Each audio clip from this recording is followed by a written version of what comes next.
সমগ্ৰ ৰহাবাসীৰ বাবে আটাইতকৈ সৌভাগ্যৰ কথা যে 2019ত আমি ইষ্টেমা আমাৰ ইয়াতে অনুষ্ঠিত হৈছিলে।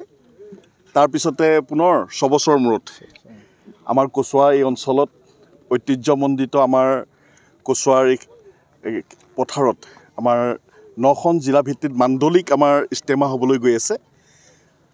উদুলি মুদুলি এক পৰিৱেশৰ মানে উকমুকনি ইতিমধ্যে আৰম্ভ হৈছে।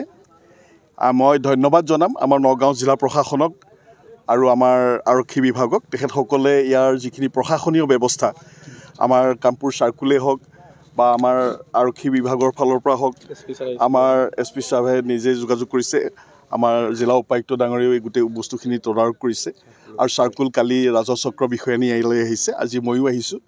আৰু ৰাজহ চক্ৰ বিষয়ানীয়ে কৈছে যে আপুনি তালৈ গ'লে যদি কিবা ক'ৰবাত যদি আশংকা বা ইছ্যু থাকে আমাক জনাব, আমি সেইখিনি তৎকালীনভাৱে এইখিনি সমাধানৰ ব্যৱস্থা গ্ৰহণ কৰিম বুলি তেখেতে আমাক জনাইছে।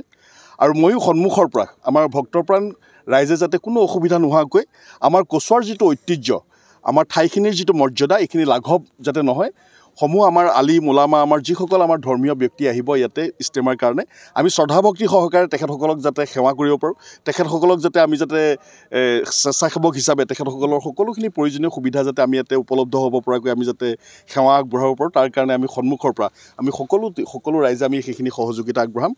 আৰু আটাইতকৈ সৌভাগ্য যে আমাৰ মাণ্ডলিক যিভাগ ইষ্টেমা আজি কচুৱাত অনুষ্ঠিত হ'বলৈ গৈ আছে, মই সমূহ ইছলাম ধৰ্মাৱলম্বী সমূহ ৰাইজক মই আজি ইষ্টেমাৰ উপলক্ষে আন্তৰিক শুভেচ্ছা আৰু ধন্যবাদ জ্ঞাপন কৰিছোঁ। বানপানীৰ সময়ত ভোগৰতলত আজি সেই ৰাস্তাটো আমি আহিলোঁ, আমাৰ লগতে আমাৰ SDO ডাঙৰীয়া আহিছে। ইতিমধ্যে সেইটো আমাৰ মেৰামতিৰ বাবে আমাৰ পুঁজি আবণ্টন হৈছে। আৰু তাত নিপেন শৰ্মা নামৰ এজন কণ্ট্ৰেক্টৰ, তেওঁ কামখিনি ষ্টাৰ্ট কৰাৰ কথা আছিল।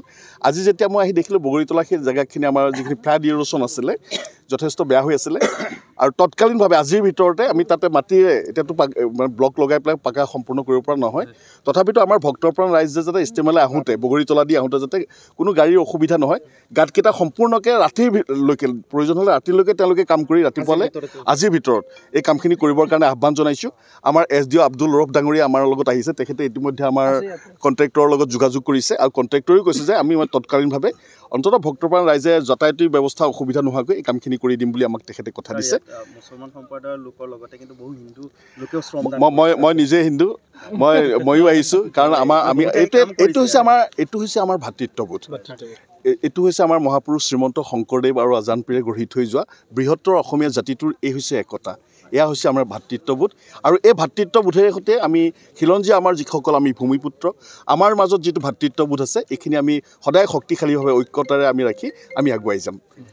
ধন্যবাদ।